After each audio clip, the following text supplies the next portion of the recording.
Guys, Puppy's World here, and I'm doing a video on the stuff that I'm choosing to buy. And I'm kind of showing this because we're at a streaming service of Amazon Instant Video. And unfortunately, we're getting better audio than we do off of a Blu-ray. Now, I'm going to keep this video short, guys, and yes, we are in kind of a dead zone in technology, so to speak. Okay, what I'm referring to is every year consumer companies do this with products and whatnot, and they hit kind of a spot where I don't think they are getting a lot of market share into these certain subject matter. And the area I think that they're kind of tapping out right now is in the audio-video market.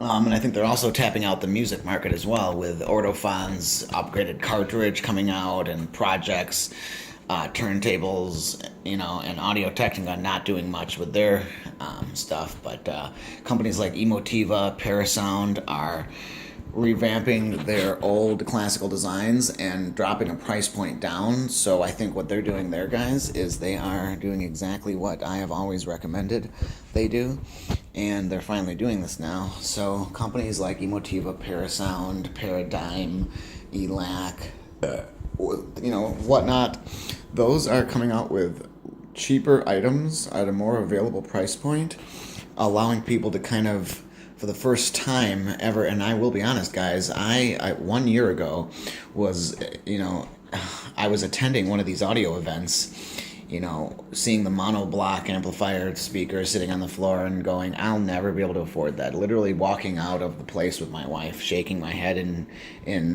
depression, going, I'll never own those nice amplifiers, those nice speakers, or any of that nice equipment. And where are we a year from now?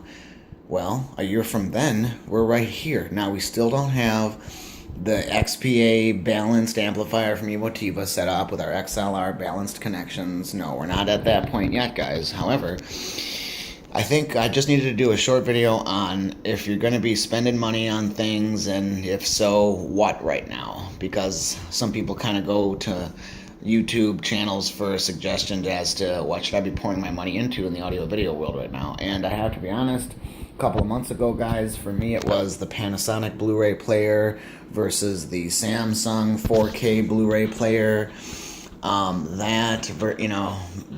The different streaming services, different universal remote, different hub, Logitech versus Wink, 4K Blu-rays versus non-4K, high dynamic range versus non-high dynamic range.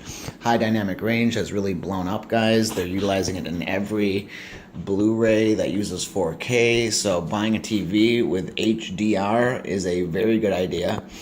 Buying a smart TV nowadays, we're getting on the technology lapse. And what I mean by the technology lapse is, a couple of years ago, you were to pay a lot of extra money to be able to plug your TV into the wall and also Chromecast it, or have straight connections through your Android phone or Google casting, which now all of them do. So now you go out and buy a $1,000 50-inch Sony flat screen, and you'll have 4K, and it'll be smart, and it'll do Chromecast. On the other end of that spectrum, if you go buy a $300 1080p TV, it will not be smart, it will not have Chromecast, and it won't even have 1080p nowadays. We're back into the realm of 720 interlaced, or progressive, is actually surpassing the high dynamic range feature on some televisions, and those kind of work in conjunction with each other. So you wouldn't want to bring down the refresh contrast ratio, but bring up the high dynamic range capabilities on it. So